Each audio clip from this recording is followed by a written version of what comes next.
Before taking a break, we will allow you to ask a few questions to Claire, Philippe, Cardon, or Étienne Gouillet. You can raise your hand and we will pass on the microphones. Alors, il y avait, je crois, tout à l'heure. Est-ce que vous pouvez... Hello to everyone. I'm a nutritional researcher in Marseille. I have a little question for Claire.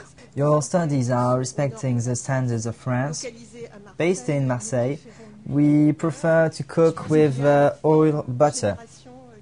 I think there's a generational effect that is going on. This is regional, as said Philippe Cardon. Of course, it's regional. But even in the north, when a third of the persons prefer to cook oil butter.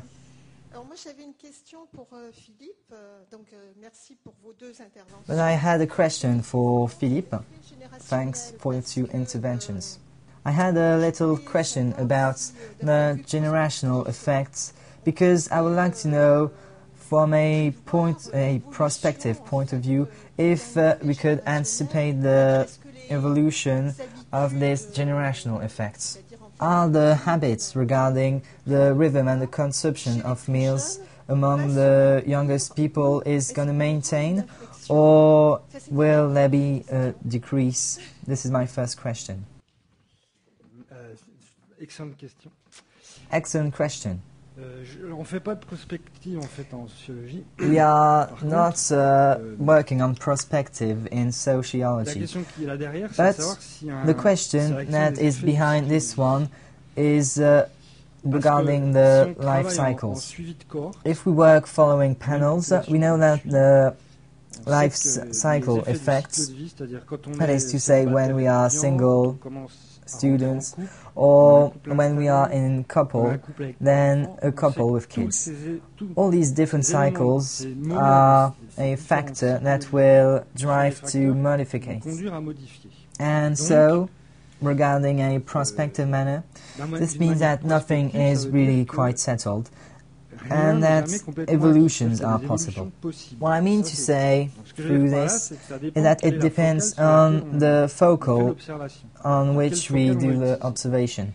And then my question is, if we take in account the questions of generations, will the nowadays young generations will know different evolution that will make that during a moment of the cycle of life for the current generations will have a transformation. We have already given figures about it, knowing that we are already in a nomadism society. There is a study going on a 20 years long panel. We will meet up in 20 years, we will have the results. Yes, we will know afterwards. Answer is in 20 years. This is a complicated question because it implies many things. Also, we don't know which will be the standards within 10 or 5 years. Yes, because we have many different consumption habits among young people. And when I said nomadism, it is also within the house and the familial structure. Will this fact pass on, or will there be a decrease? Well, this is difficult to answer. And my second question is, do we know what is the part of budget in intergenerational households dedicated to feeding? Do we see those effects on elder people? Sur la question des budgets, alors, il y a deux choses. La première, c'est que la part du budget regarding budgets, there are two things. The part of the feeding budget regarding the social background is not the same. This is classic. What we can deduce is regarding a same budget, there's a strong variation between social backgrounds. If we take a worker with the same budget, the feeding consumption will not be the same. The budget effect is a classic in sociology. It is function of the social background. On this point, yes, we know things. Regarding the typology question of the feeding styles, I have not presented the variable budgets in this exercise, and I have talked about today, but we will take it in account. Well, a last question. I know if you want to talk about it to Claire or Philippe. This is for Madame Sulmont-Rossé. I am a specialized psychiatrist in the feeding habits disorders, but I am also the president of the Feeding and Nutrition Committee at Sainte-Anne. Therefore, I have been really interested in your studies for the nutritional state of elder patients.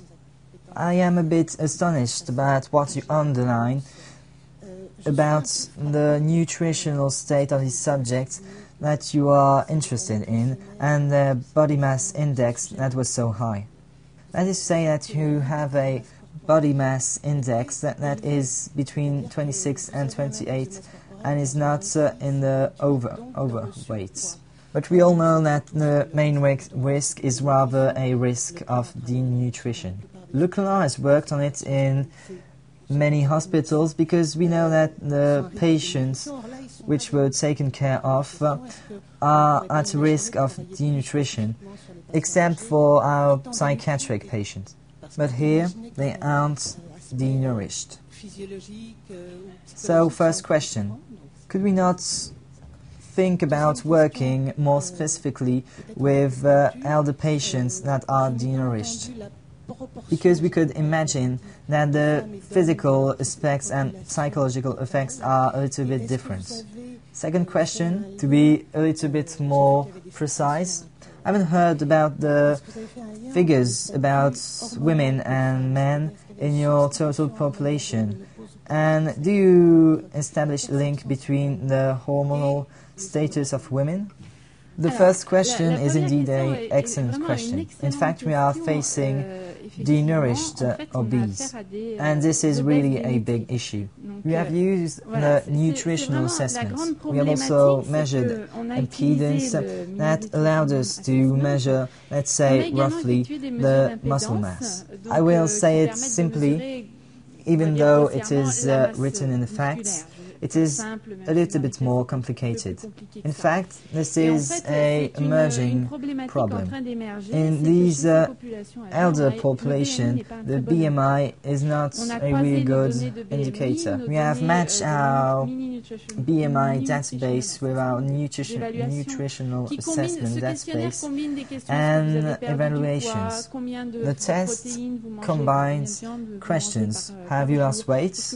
How much meat do you eat today? Do you take medicine?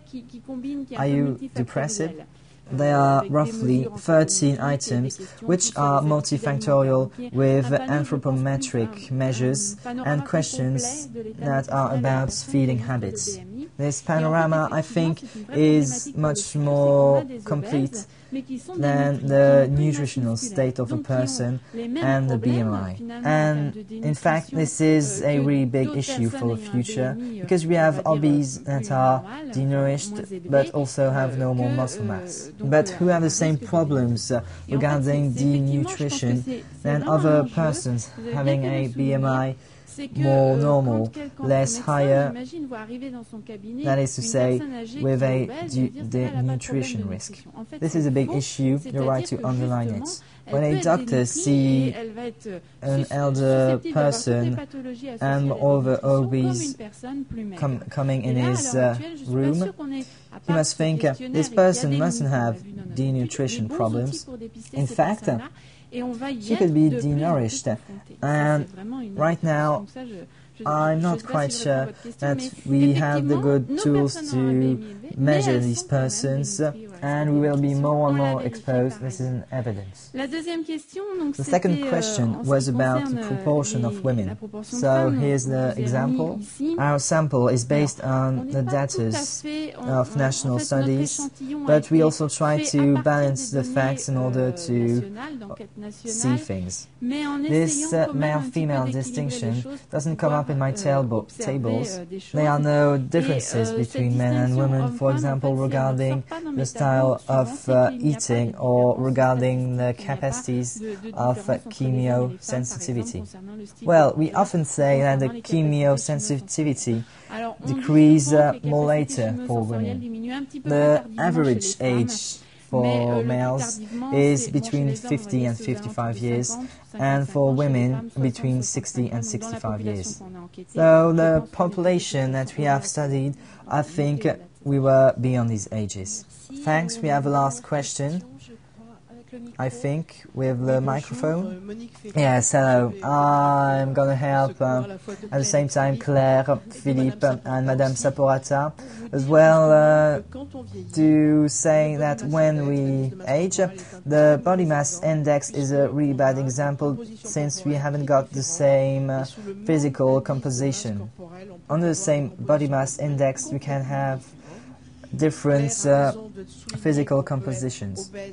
But we can also consider that we have healthy people who have a body mass index which is at 25 or 26, which is considered being normal beyond 70 or 75 years old. That is to say, in fact, that we are focusing on people completely different regarding that they are 64 years old or 87 years old. The second question that I wanted to underline is the fact that when we talk, and she is right to talk about the food selection, when we talk about food selection and we are 85, that we are in a retirement house and we cannot select our own food simply because we have sore teeth and we have teeth that have no more efficient function and we have deglutition troubles with aspiration problems. Therefore, we are going to select easier food to eat than others. Thanks, Dr. Specialist, in these questions, and thanks for your enlightenment.